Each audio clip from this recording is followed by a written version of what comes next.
அனைவருக்கும் வணக்கம். நான் என்னெல்லாம் சொல்லணும்னு நினைச்சேனோ அதெல்லாம் முதல் குரல்லே அவர் சொல்லிட்டாரு. நான் அந்த ஔவையாருக்கு பாட்டு ஒன்றுதான் ஞாபகப்படுத்திட்டு வந்திருந்தேன். அதனால அவர் சொல்லிட்டாரு. இருந்தாலும் அந்த பாடலை சொல்லி இந்த குரலுக்கான பொருளையும் சொல்லலாம் என்று நினைக்கின்றேன். இன்மை என ஒரு பாவி மறுமையும் இன்மையும் இன்றி வரும். இப்ப இன்மைக்கு நிறைய பொருள் சொல்லிட்டாங்க. இதுல இன்மைன்னு சொல்லக்கூடிய வறுமை அல்லது பாவற்றி, அதுதான் டிரான்ஸ்லேஷன்ல போட்டிருக்காங்க. நான் திருப்பி டிக்ஷனரியில பார்த்தேன், அதுல பாவற்றின்னு தான் போட்டிருக்காங்க. அப்ப வேற ஏதாவது பொருள் இருக்குமா அப்படின்னு சொல்லிட்டு, அப்ப அந்த வறுமை அப்படின்னு சொல்லக்கூடியதுதான் இங்க முக்கியமா அவர் எடுத்து சொல்றாரு அப்படின்னு நான் நினைக்கிறேன். இன்மை என்ன ஒரு பாவி மறுமையும் இன்மையும் இன்றி வரும் அப்படின்னு சொல்றாரு. இந்த ரெண்டு வார்த்தை தான் இந்த பாவி, மறுமை, இன்மை. பொருள் இருந்துச்சு அப்படின்னு சொன்னா நம்ம என்ன செய்யலாம், எல்லாருக்கும் கொடுக்கலாம். அப்போ இன்மையில இந்த உலகத்துல நம்ம சுகத்தை அனுபவிக்கலாம்.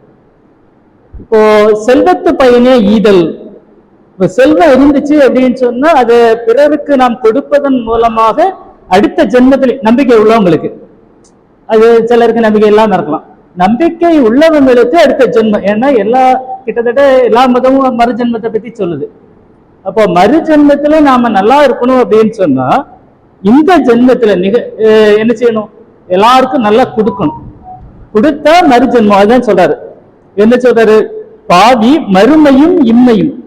மறுமை காலத்திற்கும் அது உதவும், இந்த காலத்துக்கும் உதவும். செல்வம் நம்ம கையில இருந்துச்சுன்னா அதன் செல்வத்தை நாம புறநானூற்று பாடல் செல்வத்து பயனே ஈதல். இந்த செல்வத்தை நாம பிறருக்கு கொடுப்பதன் வாயிலாக நாம என்ன செய்ய முடியும், அடுத்த ஜென்மத்திலேயே நாம நல்லா வாழ முடியும். இப்போ மாணிக்க வாசகர் சொல்லும் போது, நம்ம பிறப்பை சொல்லும் போது சொல்றாரு, புல்லாய் பூடாய் புழுவாய் பல்விருகமாய் பாம்பாய் கல்லாய் மனிதராய் பேயாய் கணங்களாய் வல்லசுரராய் தேவராய் முனிவராய் தாவர சங்கமத்தில் எல்லா பிறப்பும் பிறந்து வைத்தேனே. இந்திய தொல்லியல் மரபுல என்ன சொல்றாங்க அப்படின்னு சொன்னா, நம்ம இந்த மனித பிறவி எடுப்பதற்கு கிட்டத்தட்ட 72,000 பிறப்புகளுக்கு பிறகுதான் இந்த மனித பிறவி நமக்கு கிடைக்குது அப்படின்னு சொல்லிட்டு நம்முடைய பண்பாட்டு மானுடவியல்ல என்ன செய்யறாங்கன்னா சொல்றாங்க. 72,000 பிறப்புக்கு அப்புறம் தான். ஏன்னா அதுக்கு மேலே ஜீவராசிகள் இருக்கான். அப்ப நம்ம ஒவ்வொரு படிநிலையா இந்த புல்லுல இருந்து அப்படியே கடந்து இப்ப நீங்க பூச்சி இனத்தை எடுத்துக்கிட்டீங்க அப்படின்னு சொன்னாலே கிட்டத்தட்ட அதுலயே 7,000 8,000 பூச்சி இனங்கள் இருப்பதா என்ன செய்யறாங்கன்னா ஆய்வுல சொல்றாங்க. அப்போ நாம இதை கடந்து வர வேண்டும் அப்படின்னு சொன்னா நம்ம மனித பிறவி எடுக்கணும். இப்ப சொல்லும் போது சொன்னாங்க, இந்த கொடிது என்று சொல்லிட்டாங்க. அப்ப இந்த வறுமையை மீண்டு நம்ம வரணும் அப்படின்னு சொன்னா இதுதான் என்ன செய்யறாங்கன்னு சொல்றாங்க, அடுத்த ஜென்மத்திலையும் நாம நல்லா இருக்கலாம். அப்போ வறுமை என்பது ஒரு பாவி.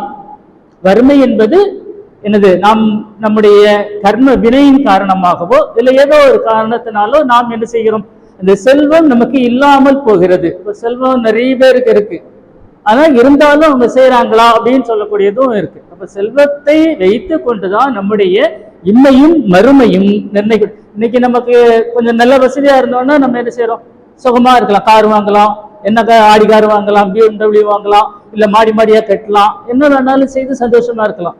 அதே நேரத்துல மறுமையிலையும் நாம சந்தோஷமா இருக்கணும்னா பிறருக்கு என்ன செய்ய வேண்டும், கொடுக்க வேண்டும் அப்படின்னு சொல்லக்கூடியதை சொல்றாரு. இப்ப நம்ம கிட்ட பொருள் இல்லை அப்படின்னு சொன்னா என்ன நடக்கும், நம்முடைய சிந்தனை சொல்லும் போது சொன்னாங்க நினைக்கிறேன், சிந்தனை கேடு பெறும். நமக்கு பொருள் இல்லைன்னா பசி வந்தா 10 பறந்து போகும் அப்படின்னு சொல்லுவாங்க இல்லையா.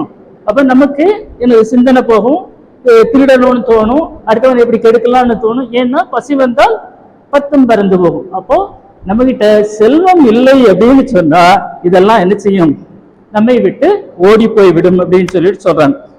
நம்முடைய சிந்தனை கெடும், நற்குடியில் பிறந்தவரும் தன் நிலையை இழக்க செய்யும். செல்வம் இல்லைன்னா நம்ம உயர்ந்த குடியில பிறந்திருந்தா கூட நம்முடைய இழி செயல்களினால் நாம் நம்முடைய நிலைமையை இழக்க நேரிடும். வறுமையில் சாத்தியம் இல்லை என்று நல்குறவு வராதபடி காக்க வேண்டும்.